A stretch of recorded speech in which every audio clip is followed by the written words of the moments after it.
काय बोला तुम्ही, काय नाही तुम्हाला बोलायला काय म्हणायचं साफसफाई माझ्यासमोर नमस्कार, जय महाराष्ट्र. मी रवींद्र पाटील, मनसे शाखाध्यक्ष शित्तूरवरून.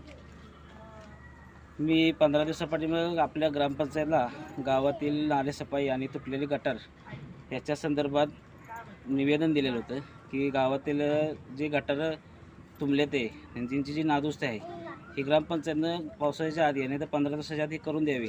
त्यासाठी ग्रामपंचायतला निवेदन दिलेलं आहे. 15 दिवसाचा अल्टिमेट संपलेलं आहे. ग्रामपंचायतनं अजून झालं तरी बघू शकता तुम्ही की ह्या गटाराची काय अवस्था आहे, किती ह्याच्यामुळे दुर्गंधी आहे आणि गावामध्ये साथीचे रोग चालू आहे. या गटारामुळे डेंग्यूचे पेशंट आमच्या वेताळ गल्लीमध्ये पण गावलेले. ह्या गावाच्या ग्रामपंचायतच्या हलगर्जीपणामुळे इथलच्या लोकांना राहणारा ह्यांना किती त्रास आहे ह्या गटारामुळे. ह्याच्यामुळे रोगराई पसरते. ह्याच्यावरती ग्रामपंचायतचं काही लक्ष नाही आहे. कितीही जरी त्यांना काय दिलं तरी गावाचं त्यांना काही घेणं देणं नाही. ह्या अशा कामामुळे दिसत आहे. इकडे बंद ही अशी ही ग्रामपंचायतची कामं आहेत.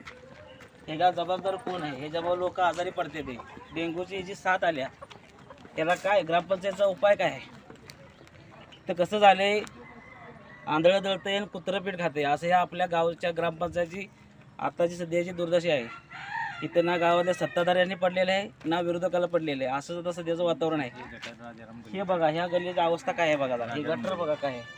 इथल्या लोकांनी वारंवार तक्रार करून आमच्याकडे वारंवार तक्रार केली. ह्या ग्रामपंचायतनं काही दखल घेतलेली नाही.